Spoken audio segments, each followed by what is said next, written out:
Good evening, ladies and gentlemen. The Sharks win a great game against the Nashville Predators.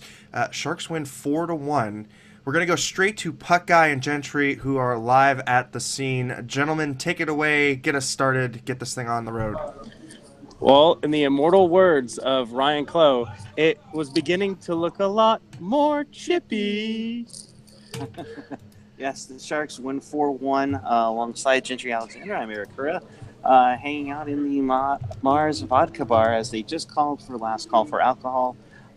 Gent, I would say that it started out slow, but a nice game throughout the night for the Sharks. They looked pretty solid and gained some confidence and some aggressiveness in the end of the game after a little shots here and there, but all around a good night for the Team Teal. Yeah, it was a good night. There was some chippiness, which is, what you expect against, two teams like this.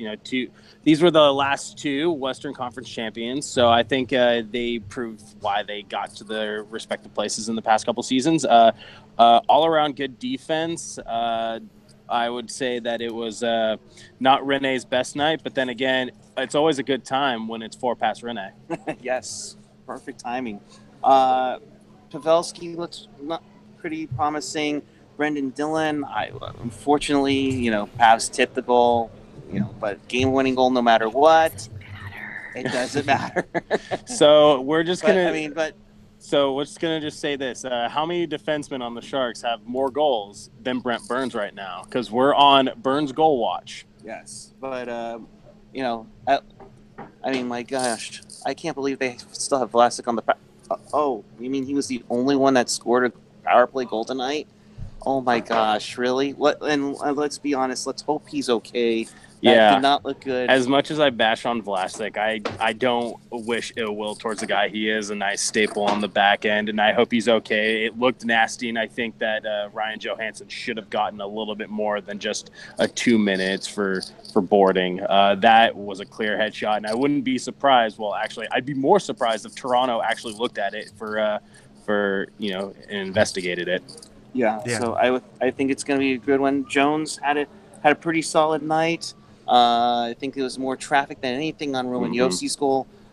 But all around a good night. A little sparse in the crowd tonight, but still into it, especially when, Joe Pavelski dropped the gloves with Johansson in the third period. That place went nuts. So that was I think that was the most lively, thing I've seen, obviously since the standing O for Patrick Marleau. I think seeing Pavs get frustrated, I think he's had a very frustrating start to the season. So seeing him, stand up for his teammates and drop the gloves with Johansson was good. And he wins it with a nice spear and takes him down UFC status. So good for Pavs because obviously the size advantage definitely goes to Johansson. So, Pavs holding his own.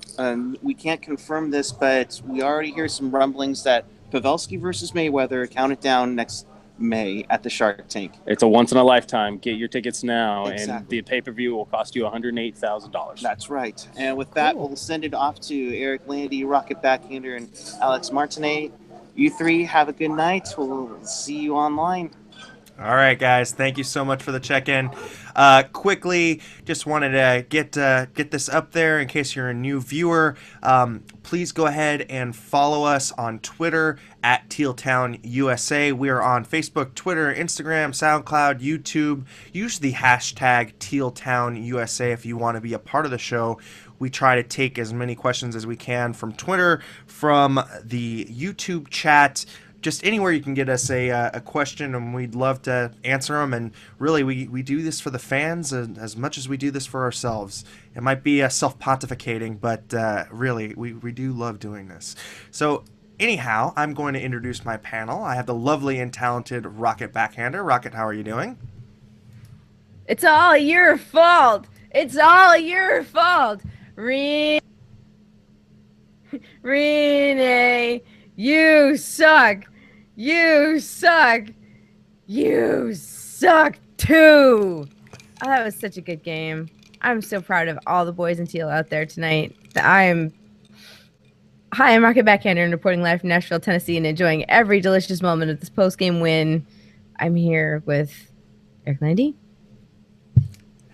Yep. And we are also joined by Alex Martinet. Alex, how are you doing this after? I guess evening. I was gonna say afternoon, but Yeah, hey both. Who was like your star of the game? I know I put that in the chat, but um, I thought really Dylan was the best defenseman of the first three periods. Like I thought he had the best overall game.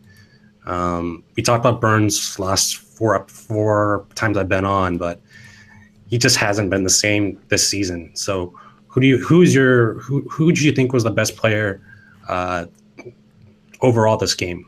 well, Jumpy McJumperson wants to get right into that game recap, doesn't he? Well, I guess we'll Rocket. Go ahead. Who is your first star tonight? Well, my first star tonight is going to be Marc-Edouard Vlasic, the only Shark to score on the power play, and he's just been such a good. He is the defenseman with a capital D. He's the dog father. He's amazing, and the Johansson headshot was unfortunate this evening, but everything else up until then was so wonderful. So he's my first star for the evening. Definitely. My first star probably goes to Jonas Donskoy. I mean, the guy has just got a really great nose for the net. Scored the opening goal, 15:49 in the first period. And look, the Sharks just came to play. I mean, they weathered that storm that Nashville kind of came out with. They kind of dipped their toes a little bit into the game, but really it started coming on in waves probably after the first 5 minutes. They weathered that first little storm and then, really started to play a good game. Keyed with just a sick saucer pass through the blue paint, and Donskoy just there to slap it home. Bodker also doing really well on that shift, really kind of getting the whole thing set up. Shifting into the second period, Joe Pavelski gets a tip shot, which we originally thought was going to Brendan Dillon, but either way, Joe Thornton gets his 1,400 point. Becomes sole possession leader of 20th all-time scoring. I mean, Joe Pavelski just the tip master, and Brendan Dillon shooting a really, really good puck there. I mean, I've been really impressed with probably after game 2 or 3, because I was really critical of him in the first 3 games, but really he's quieted down his game a lot. I mean, I don't know if maybe one of the coaches brought him aside and said, hey, look, like, just quiet your game just a little bit. And then, I mean, it really coincided with Heed coming on the scene. What do you guys think of that Heed and Dillon pairing? It's so much better. It's so much better than Dillon and DeMello, and it's so much better than Dillon and Pollock. No, I think Tim Heed is a wonderful addition to the Sharks blue line because he offers a lot of offensive ability with that monster shot of his. The shot that Dillon took over off of the blue line, that's his joint. Like, I've watched him practice from that spot over and over and over. For 2 years I watched him practice from that spot, and that is what he likes to do. So to see him rewarded, I don't even care if it was an assist. Like, he's the one that got it in there 2 paths in order to just pating right in, and I am very proud of that. And everything's good. Definitely. Alex, what did you think? What do you think of, first off, just Dillon's game, and just second, the whole Heed-Dillon pairing? Really, for Dillon, he's helped solidify the second and third line defenseman groups. He's sometimes played first line, but mostly you've seen his impact helping to solidify the depth. Yes, we have a lot of great defensemen, but at the same time, he's one of the few defensemen that actually has some time in the NHL. And you really see his play. You really see that veteran experience show up. Whether it's the playoff experience, you just see it show up more compared to players like Ryan and even Timo, who I think are more talented than Dillon. They just don't have that time on ice. Well, I mean, I think, like I said last year, I mean, when he was paired with Schlemko, I mean, that was a really good pairing as well. He just needs that offensive defenseman on his, on his side, so that he doesn't feel like he has to be the offensive motor of that defensive pairing. And I think Ryan, I think that Ryan, yeah, being up with Burns, I mean, you see that offensive and defensive pair, and it's kind of a mini pair of that. I mean, Heat is kind of a mini Burns, and Dylan is well, not a mini Ryan because he's bigger than Ryan, but it's just a really good solid pairing. And like I said last year, when he had that offensive defenseman, Brendan Dillon doesn't feel like he has to be the offensive motor of a defensive pair, and that's a good thing for him. It really quiets his game down. Now, Go ahead. I was just going to roll through the next goal, but if you want to add something to that quickly. I was gonna say, like, are you worried about stacking the deck with Braun and with Ryan and Burns in terms of having too many offensive weapons on that line?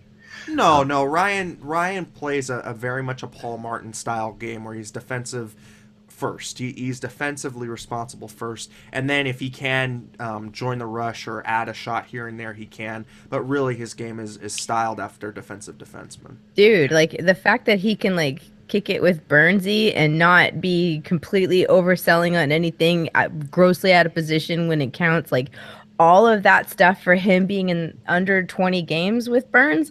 Holy simoleons, that speaks volumes to the character of his game and also like the style similarities between the two. I think this might be a good pair if Paul Martin doesn't return to the lineup. Right. And we don't know what the Vlasic injury is going to be. If there's going to be any kind of lingering side effects, we don't know yet. I mean, I don't think I've seen anything on Twitter yet. But I'm sure the Sharks will be pretty mum about it because they always are. But Paul Martin could slide back in, or you could have Dylan DeMello if Vlasic can't go in the next game. Quickly rounding out the game score sheet, Roman Josi scores his third goal of the season, the first goal for the Predators on this night, with a sick backhand goal. I mean, that was just filth all over it. Yarncroke with the primary assist there, but man, Josi, just so good. It only counts as one, though. It only counts as one. As we alluded to before, Marc-Edouard Vlasic does score on the power play.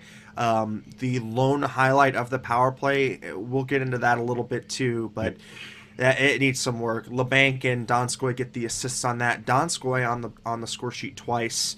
Really, really good. He's got an apple and he's got a goal. And then in the third period, Mikkel Bodker scores 4-on-4 with a great hustle play by Chris Tierney, sending it out to Mikkel Bodker. He waits out Pecorine, shoots a top corner, and you know what? Great on Mikkel Bodker to be on the score sheet twice. And I'm really digging that third line. Tierney, it's kind of the cast-offs line, with Tierney, Donskoy, and Mikkel Bodker. But it seems like, you know what, Peter DeBoer, if you keep some guys together, they kind of get chemistry despite your best efforts. Oh, there's the key, Landy. There is the key. If you keep some guys together, God, I hope he keeps these lines then. I hope he doesn't be like, well, that was really good, but I think we can do better. Tweet, tweet, tweet, tweet. And then it goes straight back to zero again. Right. That's the time when you just want to go back, walk next to Pete and just go right in the back of the head. Yeah, definitely.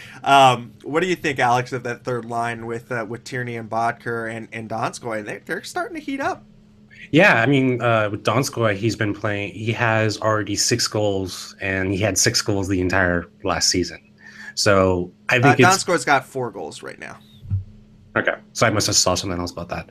But he's already showing that he's back to his own, at least better healthy season, and hopefully we're going to get a player that's a second or third line right winger or left winger. I think he's a left winger that can easily develop more and more. I think with Peter DeBoer, he doesn't like to just keep a player on one certain line. He'll filter them in depending on the matchup. We saw that with Hurdle playing center. Even with playing, there was 2 or 3 lines when he was playing Hurdle on the left wing with Couture and Donskoy. I saw that line a couple of times. I don't know if he was experimenting, see if that was a first line or second line combination, but it seemed like that was something he was trying to mix and match in the first period. Yeah, I think tonight the line setup were it was going to be across the top. It was LeBanc, Thornton, and Pavelski. Second line was Hurdle, Couture, and Carlson. Third line was Tierney, Bodker, and Donskoy. Fourth line was Ward, Carpenter, and Timo. Yeah. Now, I did get shuffled around a little bit because of all the penalties, and we'll get into that. We'll get into that in a minute. I guess kind of filtering into that, though, the Sharks go 1 for 8 on the power play tonight, and they kill off all 4 of the power plays that the Predators had. But I continually see the same issues over and over and over again. Rocket, what do you think is plaguing this first line power play unit? Predictability, uncertainty, and a lower willingness to take risks.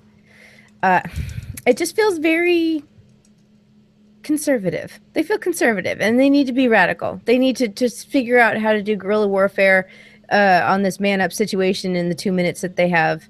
Like, go big or go home. And then I think that's really kind of where they're stuck, because it's, oh, well, this has worked for so many years and so many seasons before, and it's one of the NHL's best power play units, so they're not just going to mess with it.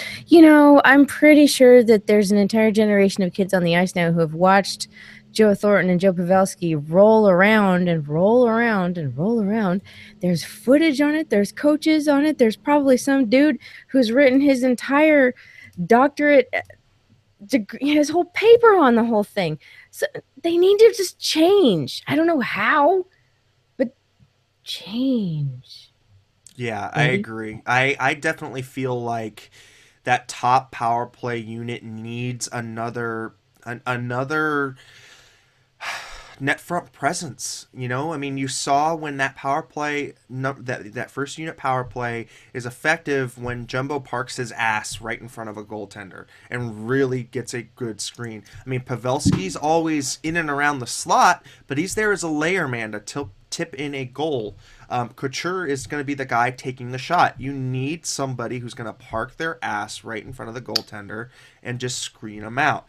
Now, whether or not that's putting Hurdle up there or Timo up there or some other big body, I know at the beginning of the year they tried Ward up there. I don't know what it is, but it's either they need to reposition Jumbo on the half wall, or they need to do something about getting somebody who's willing to take the body a little bit. It just seems too predictable, like Rocket says, and stagnant. Alex, what do you think about that first unit power play?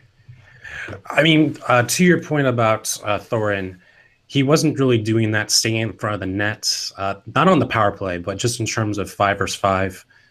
He wasn't deflecting pucks. He was just kind of skating on the edges, which, as we've seen through our power play, it just seems like it's making us stagnant when we get into the zone, and people are just kind of waiting for Pavelski to tip it in.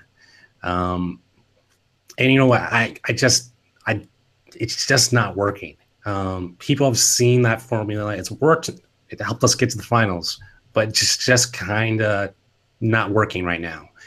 And that's a large reason why Burns is how he's playing right now. People are blocking what makes him work. That cannon at the defenseman point, it's just not there anymore because we keep on going to that.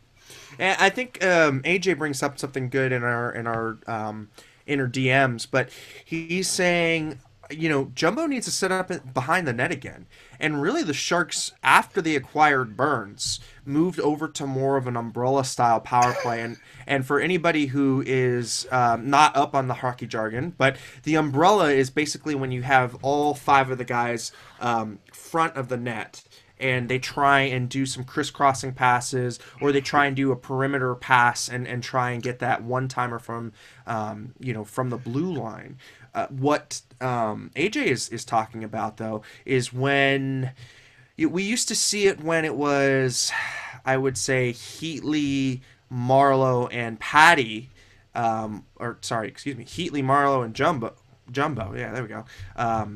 Where Jumbo would set up behind the net and just shoot passes, to the slot, and he'd have his 2 sniping wingers just go ahead and take one-timers from the slot and get those goals. So maybe realigning Jumbo to go behind the net again and distribute from the back. Now, I think, though, a lot of people kind of know that book on Jumbo, so it's a little hard to get him into that set position because you do see him try and do it every once in a while, but it just seems like it kind of gets broken up a little too easily. So it's a good thought, but there needs to be something, definitely like Rocket was saying, there needs to be some injection of youth or some injection of creativity or something to that first unit. Yeah, I'm not really it's too like Michael Jackson says, I'm looking to the man in the mirror. I'm asking him to make a change. No message could be any clearer. That's all I have to say. Right. Tracy Kelberg, thank you for chiming in. Just feel like maybe Max Pacioretty could add something for the Sharks. He's on the trade block rumor-wise. I mean, Patches would be an awesome add. I don't know what the ask back is. Montreal is always looking for a defenseman, and they're looking for a center. I don't know if you would trade Chris Tierney and a winger for Matt Pacioretty, but I think they're going to want something big back. I mean, and they're going to need something big back for him because he's kind of been their offensive engine for a long time. Alex, did you want to chime in? I mean, like, to your point about youth and veterans, you saw that more with Hurdle staying in front of the net and at least trying to shade the goaltender. You didn't really see that with a size like Joe Thorin doing that. He seemed like he was trying to just deflect it, just like Joe Pavelski. And I don't know if that's just leadership, if that just falls on what you see being successful with Pavelski falling down to Thorin, but that's just not working for the power play right now. Maybe it's just, hey, it's game 11 or 12 of the season, and we're not going to put our bodies in danger in front of the net, which helped us get the first goal, by the way. But it's just, I'm not too sure what's going on in terms of veteran leadership at the moment with the Sharks. I don't think it has to do with leadership. I just think it has to do with creativity and just a little bit of stagnation going on. This team, I think this team 5-on-5, I mean, is playing a good, solid system. And if they weren't playing to the system and they weren't playing the way Peter DeBoer wants them to play, then yes, I would totally wholeheartedly agree. I just feel like they know their tendencies, they know how they like to play, and that's the problem. It's just too ingrained. Yeah, it's been that way for 2 years now. Right, but then right. Also, you can just hear everybody falling back on. Well, that's the power play that got us to the Stanley Cup final. So why mess with it? Right, exactly. So, that's why I think it has to do maybe with positioning and creativity. Let's kind of shift gears a little bit and let's talk about the physicality of the game. And we'll just go run through the stat line real quick. Shots on goal for the Predators, 20 shots on goal. Face-off win percentage at 54%. They go 0 for 4 on the power play, 35 penalty minutes, 39 hits, 8 blocks and 10 giveaways. On the Sharks side of the ledger, the Sharks have 23 shots on goal. They're 46% in the face-off circle, 1 for 8 on the power play, 27 minutes of penalty time. Hits 25, blocks 26, and giveaways 9. There was a lot of meat flying out there. What do you guys think about just the overall physicality? Rocket? Oh, all right. So there was a lot of hits on this little outing of 60 minutes of nice hardcore hockey. But the thing about it is that the Predators have always played this game. But the Sharks have this really nice game where they play, we keep the puck, and if we keep the puck, you don't score. And that's fun to play for the Sharks, but when you get funny turnovers, you got to make sure that there's enough coverage and everybody's in position and nobody's overplaying anything. But they're used to the Predators, I think, because the Predators' core players haven't really changed much over the past 3 seasons. Like, I think they lost Fisher and Neal, maybe 1 or 2 other people hither and thither, but they're basically the same core. I mean, they gained PK and yeah. They still run a really physical system, Laviolette does, and I think that it the Sharks knew what was coming. This was not a surprise to them. They knew that the Predators were going to be really physical. They were going to lay the body, and they were going to try to wear them down and just get ahead of them with their speed. I think what the Predators weren't accounting for is the depth of both the offense, the secondary offense, and the blue line in the Sharks. Maybe they'll have enough time by February to make a couple adjustments, but I really don't see them surpassing or even matching the Sharks in any area this year at all, Landi. Right. I mean, and you just looking through the ice times tonight. Look, Logan Couture had 20 minutes, almost 21 minutes of ice time tonight, and Tomas Hertl at 19 minutes. They were your ice time leaders and forwards tonight. This team is changing over, and it's happening before our eyes, where we're starting to see the youth and especially that middle age core coming through. And I'm really liking what I'm seeing so far, and to be quite honest, it's been a very organic move to the younger players, and it's just continuing on. I mean, yeah, Thornton had 17 minutes and Pavelski had 17 minutes, but still, I mean, to see Tomas Hertl and Logan Couture up and around the 20-minute mark is just awesome to see. I mean, nobody played less than 10 minutes tonight, which is awesome. I mean, Ryan Carpenter was the least amount of ice time with 10 minutes and 33 seconds. Actually, sorry, Timo with 10 minutes and 8 seconds. But still, I mean, 10 minutes of ice time, that's pretty darn good. And then shifting over to the defense, as we're kind of gushing over how well the defense played without Marc-Edouard Vlasic. I mean, Brendan Dillon had 18 minutes. Joakim Ryan had almost 20 minutes. Justin Braun, 20 minutes. Tim Heed, 20 minutes. Brent Burns, 22 minutes. Just all around really spreading the wealth. And I think it really bodes well when this team can take a physical bruising from a team like Nashville, who, let's face it, they play a physical brand of hockey. When they can weather the storm and continue to roll the lines out and not have to shelter anybody, that's a really good sign for this team, that they can play in different kinds of styles, whether you want to be an LA with a big, as somebody was saying, Monstars, if you ever catch that Space Jam reference. But if they want to play that big bruising game, they can hang. If they want to play the skill game, they can hang that way. Alex, did you have something to input? I mean, I was kind of looking at this game as some of a testing case against Anaheim in terms of what we could possibly do, in terms of how we would match up against their size. And I don't know Nashville's roster, but I know they're one of the biggest. And in terms of speed, they're a very fast team. That's something I know Anaheim is not really. I mean, they're more of a giant, but they don't really have that speed component. So that's how I was kind of looking at the game. We only see Nashville 2 times, so this is I believe it's 1 or 2 times. Yeah, I think it's 3. This season it's 3 times. Now, Western Conference teams, basically the way it works, if you're on the East, you play a home and an away. Yeah. If you're on the West, you have an extra option for a 3rd or 4th game, depending on exactly the location. Like, I know in previous years we've played Dallas like 4 times. This year I think we're getting the Predators 3 times. And then inter division is more than 3, more than 4. It's 4 or 5, but I think it's 4 because of Vegas. Right? I think it's 4. Yep. Tonight was the only night the Predators are in San Jose. The other 2 times the Sharks see the Predators is in Nashville. And Nick Neftepet's coming in with a great one. Thanks, Nick. Nashville's first loss versus a Western Conference opponent. They were 3-0-2 against the West. Must be struggling versus East Conference. Yeah. They are.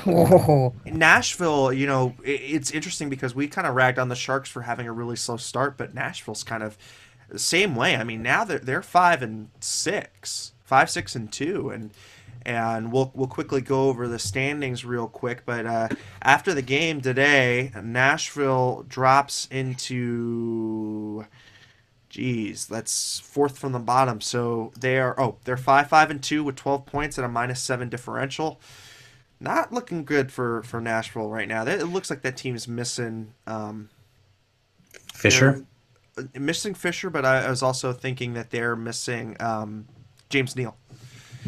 Oh yeah, Well, yeah. yeah. Yeah, missing some scoring touch. But Arizona is at the bottom still. Edmonton loses again to Pittsburgh. Minnesota at the bottom of the barrel. I mean, but Minnesota's only played 10 games, but still they've only got 10 points. Nashville, Calgary, Colorado, Anaheim, all looking in. Right now, your second wild card team is Chicago. Vancouver holding up the first wild card spot. Going to the Pacific Division, San Jose is in third position. Vegas is still in second position. And Los Angeles still holding down number one, although they did lose tonight. Dallas... Am I mad? Is it wrong that I'm not mad that Vegas is up in there? Like, if they take the place of either LA or Anaheim, I'm like, yeah, okay, fuck it, Vegas. Let's go. Oh, sorry, we're cool. That's great. No, I totally agree with you, Rocket. But after their road trip, they're currently on a 7-game road trip. So I think after those 7 games, I think we'll finally see if what Vegas is. Yeah, exactly. So, oh yeah, with their 5th string goalie. Yeah, too. Yeah, Dallas is currently holding up the third position in the Central. Winnipeg, it's still surprisingly in second in the Central, and St. Louis still doing really, really well.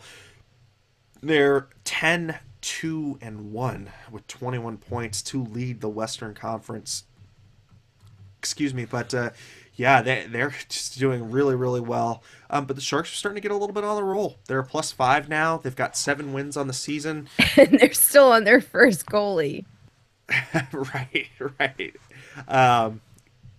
And switching over to the East, because we don't really give the East too much love here, but going from bottom to top, Buffalo is in the last position. Montreal, Florida, New York, Carolina, Washington, Boston, Detroit. Your second wild card in the East is Philadelphia. First card is the New York Islanders. In the Atlantic Division, Ottawa is in third, Toronto in second, Atlanta. What am I saying? In the Atlantic. Yeah. Tampa's number 1. It's like I've been drinking or something. Yeah, I know. I'm like, wait a minute. No. You're supposed to be the sober one, Randy. Columbus is in third place in the Metro. Pittsburgh in second, and New Jersey. Oh my God, I still don't know how this is happening. Wait, no, you're not kidding? New Jersey is above the Penguins in the standings. It is still above the Penguins in the standings, and New Jersey has 3 games in hand on Pittsburgh. Oh, I like this so much. I like this. Ryan Reeves and Antti Niemi have definitely been the Pittsburgh's answer to getting to the Stanley Cup Finals 3 years in a row. You guys are geniuses, Pittsburgh. Yes. Yeah, definitely geniuses. Going around the NHL, we'll just quickly touch on the other games. The Flyers and the Blackhawks. The game which almost cost us 5 minutes of the Sharks game. Thank you, NBC, by the way. I won't go into the rant, but you all can watch my old rants. They're still relevant. Blackhawks beat the Flyers 3-0. Penguins beat the Oilers again 3-2, and the Oilers, that ship is sinking really fast. Devils beat the Canucks 2-0. Maple Leafs beat the Ducks 3-1. Thank you, Maple Leafs. Thank you, Marlo, for getting that game-winning goal. And then, of course, we beat the Predators 4-1. Yeah. So here's the question.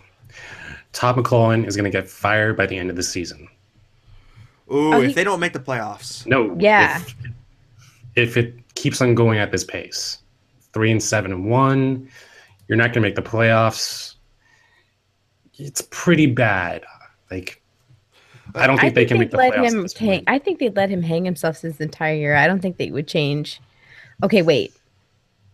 If Edmonton doesn't fire Todd before February, he will not be fired this season, but they probably will not bring him back next year. How's that? Yeah, I agree with you on that. And that's where I have a feeling too, is if it's not happening before, let's say January, in my case I'll say January, it's not going to happen at all. And I think he's had a pretty long leash there. And they're not typically an overreacting market. I mean, yeah, they went through they blew through a lot of coaches at the beginning of like the Taylor Hall era, but still, I feel like I feel like Todd's got a little bit of a leash there, and I think they still understand that team's a rebuilding team. It's just so top heavy, and I think that's the issue with the Oilers, and quite frankly, that's the issue with Peter Chiarelli. I think he's just a horrid GM. I didn't like the Taylor Hall trade. I don't like the Eberle trade. I don't like that they brought Milan Lucic in. I don't like Zach Cassian. They haven't addressed the blue line. It's just mistake after mistake. I mean, and this is the GM that has traded Hall, has traded Sagan, has traded Phil Kessel. He's just not good, and I don't know what in the world Edmonton was thinking hiring him. Yeah, but do you blame him though? I mean, you have McDavid, and he's going to be the best player for the next 12 years, 10 years, in the league. There's so many other kids on that team. You had to move contracts for him, and that was going to be the case if Taylor Hall stayed there. Ooh, okay. So Skylar Greenberg in the chat says, "Do you think we can trade Pete DeBoer and Mikhail Bodker in exchange for Connor McDavid?" No. Yeah, I actually think so. I think come trade deadline, if Edmonton is desperate enough, yeah, for sure, we might be able to pull that off. Well, and somebody, I think a good poll for us, everybody, for us here talking about is who gets fired first, T-Mac or Alain Vigneault? What do you guys think? Oh, T-Mac. T-Mac, Neither. Alex? Neither. Neither. I say Vigneault. I think he's out before December. The way that New York is rolling and the way that Glenn Sather just loves. I was gonna go make a bad reference, but let's just say Glenn Sather is not the smartest guy in the world, and he has high expectations. And let's just face it: when you're not a great GM and you have high expectations, those things don't go hand in hand. If the Oilers think that they can make the playoffs in December, they'll fire Todd, and that's who goes first. Really? Okay, so we both have so Rocket and Alex are both saying T-Mac, but with Rocket saying before February, and if February comes and goes, then T-Mac staying the year, and Alex says before December, because before that's December. when you can institute a new coaching system, you can get new players, and you can make some trades, do what you got to do to get ready for it. It reminds me a lot of when the Penguins made the run against us. Oh, So- that's interesting that you bring parallels to the Penguins. We think about when Michel Therrien was fired and Dan Bylsma was brought in to get that team over the hump. As my friend Hockey Jerk likes to say, speaking French is a hell of a drug. That it is. People are coming in and saying that Landi, you forgot to say the Oilers traded some guy named Gretzky, and McJesus, Tracy saying McJesus not finishing that contract. I mean, look, with the way that contract is structured, Edmonton's a small market, so I don't know if they have the money to be, fulfilling that contract all the way through.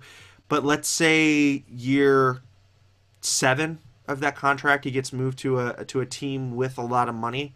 So maybe in New York, maybe who else would be desperate at that time? Probably maybe Montreal, or some team with really deep line pockets, maybe. But he's gonna be Sidney Crosby-esque. He's gonna be really good. You don't just get rid of that. And I just don't understand, the thinking behind. Okay, well, we got to get rid of this player. How are we gonna do it? I mean, you see GMs get fleeced over and over and over again because they feel like they have to trade the big name piece. I mean, for me, these early struggles with Todd McClellan, I don't know if it wants to put any perspective on his record with the Sharks at all. If you want to go down that record, or go down that path, because I would say his tenure, he had the best group of guys the Sharks had. We're talking early Boyle years. We had prime years with Marlowe, prime years with Thorin. He had more talent than he had with the Oilers now, and he still couldn't get over the hump.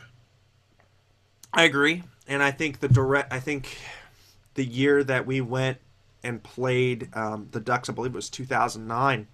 Yeah. where they bowed out in the first round. That was directly Todd's fault. Yeah. And I also think the year that we went to the Western Conference Final against Chicago was Todd's fault because And the he had. Kings. No, it was there was the reverse sweep Todd's fault. No, I don't think so because I think the reverse sweep had almost happened 1 year prior against Detroit. I think it was just complacency in the locker room, to be quite honest.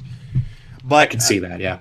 But you just kind of going back to it, I think that the opportunity is ripe for a trade with some crazy Yahoo GMs who are in deep shit and they need to either fire a coach or they need to spark the team. But I'm looking at you, New York. I'm looking at you, Montreal. Florida, I don't know what the hell's going on there. I don't know if they would be willing to trade pieces out of Florida. Maybe Washington. I don't know. Buffalo, who knows what the hell they're doing. And maybe you could catch Minnesota. Could grab something from Minnesota, a spare piece from there. But really, I'm thinking I'm circling Montreal and New York as my trade partners. I expect Minnesota to be sellers. They have a lot of contracts they want to get off the Bucks. That's just a team I would target. Yeah. Now everybody's chiming in about Peter DeBoer. Whether or not Peter DeBoer needs to stay or needs to go. I really think that this year is going to really tell us what way to go with Peter DeBoer. Alex, what do you think on that? He has 1 or 2 more years. They're not going to just kick him out, but he hasn't. This is his last year on his contract, and he hasn't been renewed yet.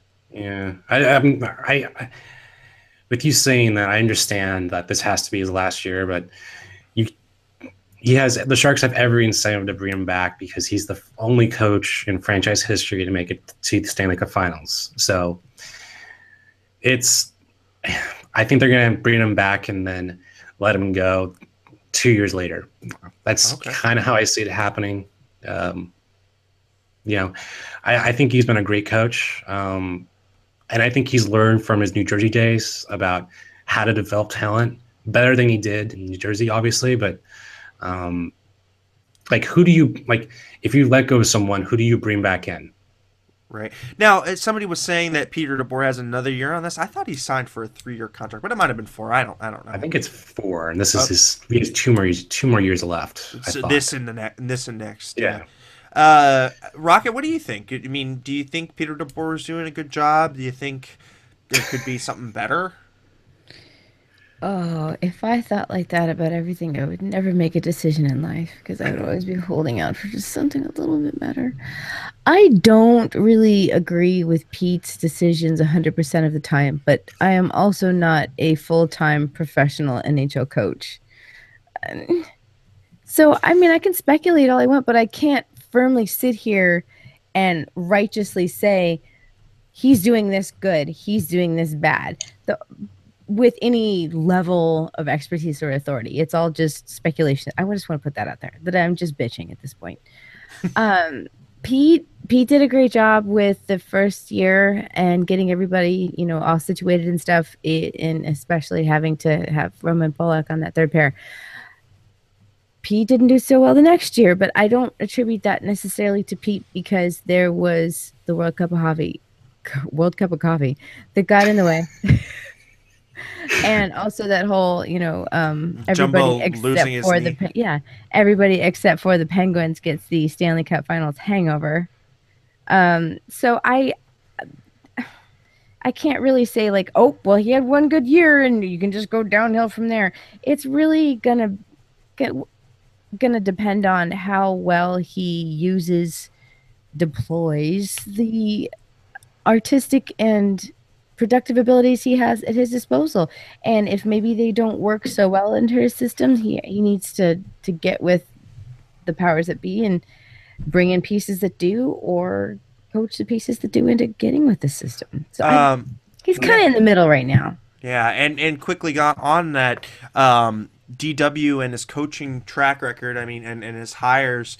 People are saying 4 head coaches. I know of 3. Ron Wilson, Sutter. Tom McClellan. No, he didn't hire Sutter. I thought that was a. He was part of that. But I thought that was Jesus Christ. The guy before him, asshole, L.A. Dean Lombardi. There we go. Asshole. Yeah, and I thought that Lombardi hired Sutter, so I think it's Wilson, McClellan, and DeBoer. Yeah, so it's 3. Yeah, okay, cool. And Kevin Lacey chiming in too. Lombardi hired Sutter. Everybody's saying Dean Lombardi. Like, yeah, I was like, asshat LA. No, I want to make one point that Kevin Lacey pointed out in the chat about how, like, I look at how what was our predictions going into the season. I thought we were more of a wild card team compared to the Oilers, who we all kind of thought that would be in the top 3 slots of the division. I said the California teams in the top 3. I just saw their team coming back from the playoffs. They should have been in the finals. Like, I just kind of thought they had the momentum to be there. At least you have McDavid. You have all these pieces moving forward. If you think you can make the playoffs and be part of the wild card, because that's the best right now, I think you're going to get is the wild card slot. You've let go of McCollum, and you at least get a new jolt of energy right now. I'm not really saying that about Peter Boer. Like, I think he's done well in terms of what we've done with our schedule, but that's really all I'm saying. And I mean, we have to preface this. It's still 12 games into the season. I mean, Edmonton could catch fire and really go on. But look, they have a definite weakness at left wing, and they have a deficiency on defense. Yeah. And when you've got San Jose's blue line, who, you know, is now just got spare parts to burn, you have, I don't know what kind of voodoo black magic LA is doing to get their patchwork defense working. But you've got Anaheim with a stellar defense. I mean, Chicago with a stellar defense. I mean, I just don't know. I just don't understand the decisions on defense in Edmonton. I don't understand it. Yeah, the best thing that happened for LA is you got a bunch of young guys that played last year, and now you have them mixing with the old guys that are coming back from injury. And so you have this mix going on. And that's why I think LA is doing so well right now. And plus, Quick is, Jonathan Quick. He's really good. He's the best. I think he's still the best goaltender in the league. Everybody who is a Kings fan is basically like, everybody's playing really good this year except for Jake Muzzin. So as long as Jake Muzzin stays healthy, I think there's a chance that the Sharks will beat the Kings. We'll see. All right. Well, I'm gonna start wrapping this guy up. We're at that 45-minute mark. I like to keep them a little short. And so, yeah, I mean, the Sharks win it 4-1. We'll start to wrap up. Alex, where can people catch you? Final thoughts? You can find me on Twitter at Al Martinet. Follow me for Sharks Thoughts. Rocket, last thoughts. Where can people find you? What social media are you on?